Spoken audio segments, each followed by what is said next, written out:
président Al-Assad examine avec le président du Sénat pakistanais la nécessité de lutter contre le terrorisme par tous les moyens, dans tous les pays. Les unités de l'armée éliminent les terroristes et détruisent leurs véhicules dans les banlieues de Daraa, de Quneitra et d'Idleb.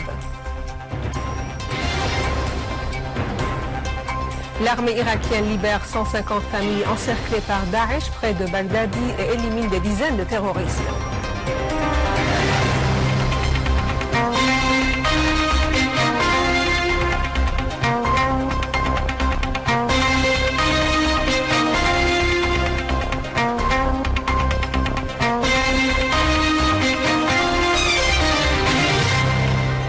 Bonsoir et bienvenue à ce journal. Le président Bachar al-Assad a reçu aujourd'hui le président du Sénat pakistanais, président de l'association parlementaire asiatique, Sayed Nahir Hussein Bukhari, et la délégation qui l'accompagne. L'entretien a porté sur des questions d'intérêt commun, en tête desquelles le terrorisme et la nécessité de prendre une position de principe dans tous les pays pour lutter contre le terrorisme. L'ONU a mis l'accent sur la nécessité que la communauté internationale assume ses responsabilités en poussant vers l'action commune pour éradiquer ce phénomène qui menace tout le monde. Le président Al-Assad a fait noter que la coopération au niveau des parlements est très importante parce que les parlements représentent les peuples et œuvrent en vue de réaliser leurs intérêts.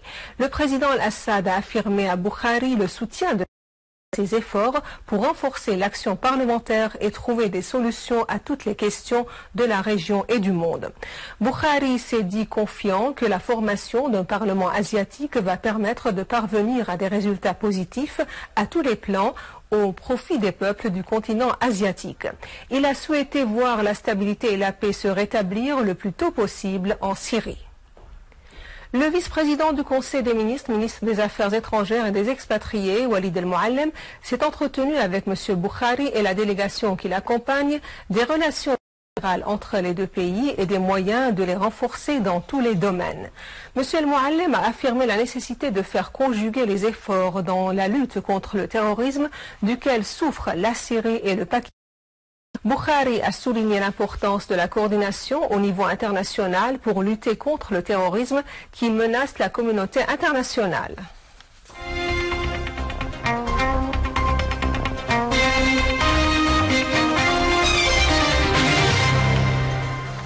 Des unités de l'armée arabe syrienne ont abattu de nombreux terroristes et blessé d'autres à Aqraba, Aoussaj, Tel Antar et Tel Qurayn et Semlin, détruisant un véhicule avec les terroristes à bord à proximité du village de Gharia Gharbiya dans la banlieue de Daraa.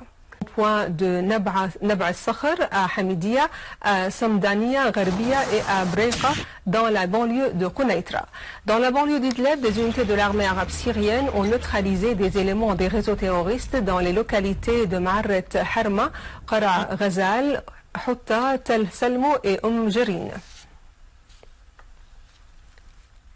Dans la banlieue de Damas et dans une embuscade bien montée, une unité de l'armée arabe syrienne a abattu les éléments d'un groupe terroriste et arrêté d'autres alors qu'ils tentaient de s'infiltrer de Ghouta Est à Dmaïr.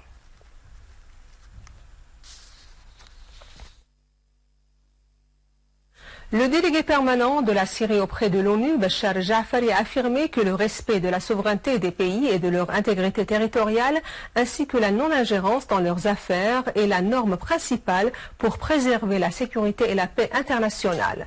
Lors d'une séance tenue par le Conseil de sécurité pour débattre la question de la protection de la paix et de la sécurité internationale au 70e anniversaire de la charte de l'ONU, Ja'fari a indiqué que le régime turc rassemble les terroristes et les mercenaires de par le monde. Il les arme, les finance et les envoie en Syrie et en Irak pour établir leur état présumé. Ja'fari a ajouté que l'entraînement des mercenaires étrangers dans des camps supervisés par le Pentagone en Arabie Saoudite, en Turquie, au Qatar et en Jordanie pour les envoyer ensuite via les frontières dans le but de combattre la Syrie est une violation flagrante des principes de la charte de l'ONU. Il a en outre indiqué que les Nations Unies, en raison des pays influents au Conseil de sécurité, sont devenus incapables d'appliquer beaucoup de leurs résolutions, notamment celles relatives à la cessation de l'occupation israélienne.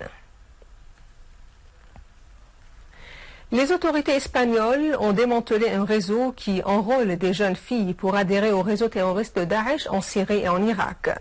Cette démarche espagnole a lieu à l'ombre de l'aggravation du danger du terrorisme sur l'Occident qui a soutenu et financé les terroristes en Syrie, en Irak et dans la région. En Irak, l'armée a libéré 150 familles qui étaient assiégées par les terroristes de Daesh à la périphérie de la localité Baghdadi à Al-Anbar. 15 terroristes ont été éliminés dans cette opération.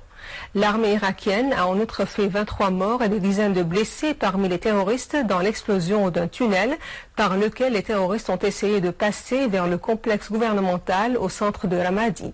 Des sources irakiennes indiquent que l'armée a posé des engins très explosifs dans le tunnel de 700 mètres pour le faire sauter à l'entrée des terroristes. Et avant de clore ce journal, voici un rappel des principaux titres. Le président Al-Assad examine avec le président du Sénat pakistanais la nécessité de lutter contre le terrorisme dans tous les pays. Des unités de l'armée éliminent des terroristes et détruisent leurs véhicules dans les banlieues de Daraa, de Quneitra et d'Idleb. L'armée irakienne libère 150 familles encerclées par Daesh près de Baghdadi et élimine des dizaines de terroristes. Ainsi s'achève notre journal. Je vous remercie de l'avoir suivi. Et juste un rappel, vous pouvez revoir ce journal et d'autres informations sur notre site internet syriaonline.sy. Au revoir.